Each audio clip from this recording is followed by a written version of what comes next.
Video like जरूर कर लीजिए और ऐसे वीडियो लगातार फ्री में पाने के लिए चैनल को तुरंत सब्सक्राइब कर लीजिए और बेल आइकन को जरूर टैप कर लीजिए ताकि आगे भी सारे वीडियो आपको मिलते रहे। यूट्यूब में फॉलो करते हैं तो प्लीज ये वाला फ्री टेलीग्राम चैनल जरूर ज्वाइन कर लीजिएगा। सारे नोटिफिकेशन सारे अपडेट यहीं पे आते हैं, ध्यान रखिए।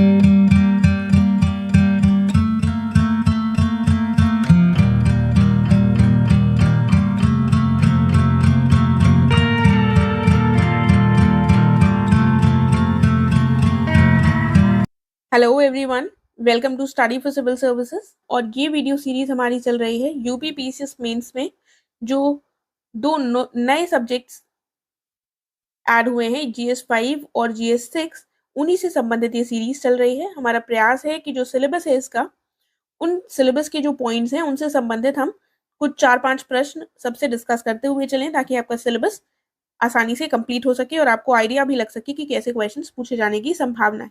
तो जीएस 5 से हमने शुरू किया है और इसका जो पॉइंट 1 है सिलेबस का, उससे संबंधित हम क्वेश्चंस देख चुके हैं। फिलहाल हम पॉइंट 2 पर चल रहे हैं और इसी से संबंधित आज हम क्वेश्चन देखेंगे।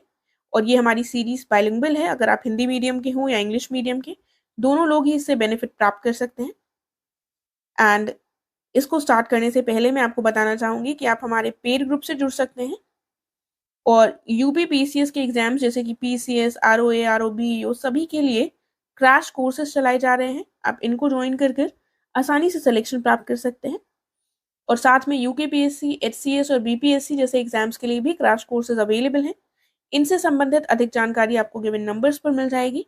और अगर आपने अभी तक हमारे फ्री टेलीग्राम चैनल को नहीं ज्वाइन किया है तो इसे जल्द से जल्द ज्वाइन कर लीजिएगा ताकि चैनल से संबंधित सभी अपडेट्स आप तक आसानी से पहुंच सके। आइए तो अब हम देखते हैं अपना क्वेश्चन।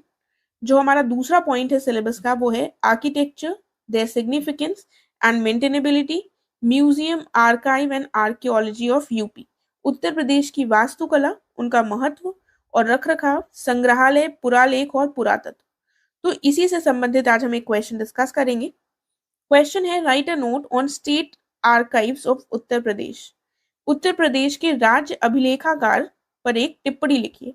तो देखिए, अभिलेखागार यानी कि आर्काइव्स होता क्या है? ये बेसिकली तो ये कलेक्शन होता है हिस्टोरिकल डॉक्यूमेंट्स और उनके रिकॉर्ड्स का कलेक्शन को ही आर्काइव कहते हैं। तो यूपी में जो स्टेट आर्काइव्स है उसके बारे में हमको बताना है। तो शुरुआत में हम बताएंगे कि ये जो यूपी स्टेट आर्काइव्स है इसकी हिस्ट्री क्या रही है, ये कैसे एस्टैब्लिश हुआ। उसके बाद आगे चलकर मेन बॉडी में हम इसके फंक्शंस, इसके क्या क्या काम है वो सब भी डिस्कस करेंगे। तो देखते हैं, जो उत्तर प्रदेश में राज्य अभिलेखागार है ये एक कार्यालय है, यानी कि ये एक ऑफिस है, कार्यालय है जो संस्कृति विभाग यानी कि डिपार्टमेंट ऑफ कल्चर के अंतर्गत आता है। Department of culture Uttar Pradesh सरकार के अधीन ये कार्य करता है। और इसकी जो अध्यक्षता है वो कौन करते हैं? डायरेक्टर ऑफ आर्काइव्स यानी कि अभिलेखागार के जो निदेशक होते हैं वो इसकी अध्यक्षता करते हैं। वर्ष 1922 में हम देखते हैं कि दिल्ली में एक आयोजित हुई थी भारतीय ऐतिहासिक अभिलेख आयोग के चौथे सत्र हुआ था और इसमें उत्तर प्रदेश राज्य में ऐतिहासिक अनुसंधान को प्रोत्साहित करने के ऑब्जेक्टिव के साथ, के उद्देश्य के साथ हम देखते हैं कि केंद्रीय रिकॉर्ड कार्यालय स्थापित करने के लिए एक संकल्प के द्वारा आग्रह किया गया था। तो बेसिकली 1922 में जब चौथा क्या हुआ था, जब चौथा यहाँ पर हमको सत्र देखने को मिलता है भारतीय ऐतिहासिक अभिलेख आयोग का, तो उसमें कहा गया था, उसमें एक रेजोल्यूशन पास किया गया था कि उत्तर प्रदेश राज्य में ऐतिहासिक अनुसंधान को बढ़ावा देने के लिए केंद्रीय रिकॉर्ड कार्यालय स्थापित किया जाना चाहिए। इससे संबंधित एक संकल्प का आग्रह किया गया था। तो यहाँ से शुरुआत होती है। उसके बाद हम देखते हैं आगे चलकर इसी के परिणाम स्वरूप 1949 में प्रयागराज में एक केंद्रीय अभिलेख कार्यालय की स्थापना हुई, यानी कि सेंट्रल रिकॉर्ड ऑफिस की स्थापना हुई, ताकि जो भी ऐतिहासिक अनुसंधान के उद्देश्य से ऐतिहासिक महत्व के अभिलेख हैं इनको एक केंद्रीय स्थान पर रखा जा सके। फिर हम देखते हैं कि ये जो कार्यालय है ये मूल रूप से उत्तर प्रदेश शिक्षा विभाग के अधीन था, लेकिन आगे चलकर 1958 में इसे इंडोलॉजी और संस्कृति के नवनिर्मित विभाग था उसमें कर दिया गया और फिर बाद में इसको क्या किया गया, सांस्कृतिक मामलों और वैज्ञानिक अनुसंधान विभाग के रूप में और रख दिया गया। और आगे चलकर फिर से इसमें परिवर्तन आया और मई 1975 में सांस्कृतिक मामले के विभाग के रूप में फिर से इसको रीइंस्टेट किया गया, फिर से तैयार किया गया और इसको इसके अंतर्गत ला दिया गया था। लेकिन वर्तमान में इसकी क्या स्थिति है? वर्तमान में ये जो इसका कार्यालय संस्कृति विभाग उत्तर प्रदेश के प्रशासनिक नियंत्रण में है। तो ये थोड़ा सा हिस्ट्री थी, आप एक बार देख लीजिएगा कौन से ईयर में इसको कौन से विभाग में रखा गया। उसके बाद अब हम इसके फंक्शंस देखेंगे कि इसका कार्य क्या है। सबसे पहले क्या कार्य है, उत्तर प्रदेश में सार्वजनिक कार्यालयों में जो भी अभिलेख हैं उनका सर्वेक्षण करना, उनका सर्वे करना, और प्रत्येक कार्यालय में जो भी ऐतिहासिक रुचि के अभिलेख हैं उनको वर्गीकृत, उनकी सूची तैयार करना, एक लिस्ट तैयार करना, और जो राज्य अभिलेखागार में फिर वो हस्तांतरित कर दी जाती है, ट्रांसफर करने के योग्य हैं तो उनको ट्रांसफर कर दिया जाता है।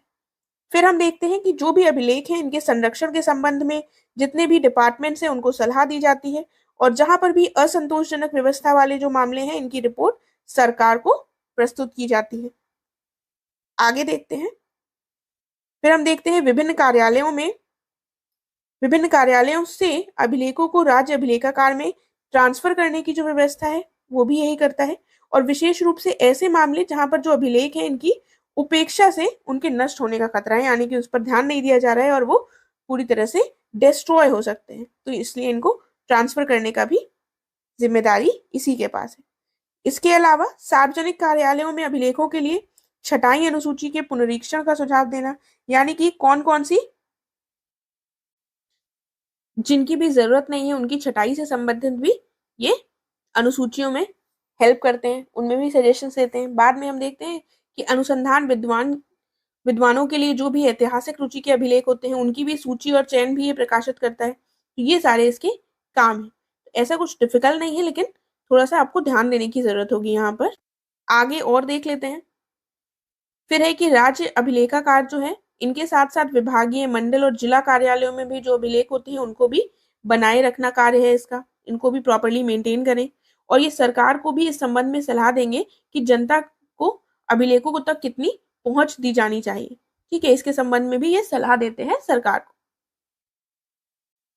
आगे क्या है, ये गैर सरकारी निकाय जो होते हैं जैसे कि विश्वविद्यालय और राज्य में जो संस्थानों को ऐतिहासिक महत्व के अभिलेख और उनके अंतर्गत अन्य मूल्यवान जो पांडुलिपियां होती हैं इनके संरक्षण के विषय में भी सलाह देते हैं ये सरकार को। ठीक है, तो ये सारे इनके काम होते हैं। तो इस प्रकार हम देखते हैं कि जो भी हमारी दस्तावेजी संस्कृति है, यानी कि जो भी हमारी डॉक्यूमेंट्री कल्चरल हेरिटेज है, इसका संभालने का, इसको अच्छे से रखने का कार्य कौन करता है, ये हमारा स्टेट आर्काइव्स। ठीक है, हमारी दस्तावेजी संस्कृति विरासत में जो राष्ट्रीय गौरव की भावना है इसका विस्तार करने में काफी सहायक भूमिका निभाता है, और साथ में भावी पीढ़ी के लिए इसके संरक्षण को सुनिश्चित भी करता है। ठीक है, तो इस तरह से हम लिख सकते हैं। तो यहाँ पर आप मदद और सहायक में एक हटा लीजिएगा, विस्तार करने में सहायक है और भावी पीढ़ी के लिए इसके संरक्षण को सुनिश्चित करने में इसकी भूमिका महत्वपूर्ण है। इस तरह से हमारा कंक्लूजन हो जाएगा और हम सारी चीजें इसमें डिस्कस कर चुके हैं।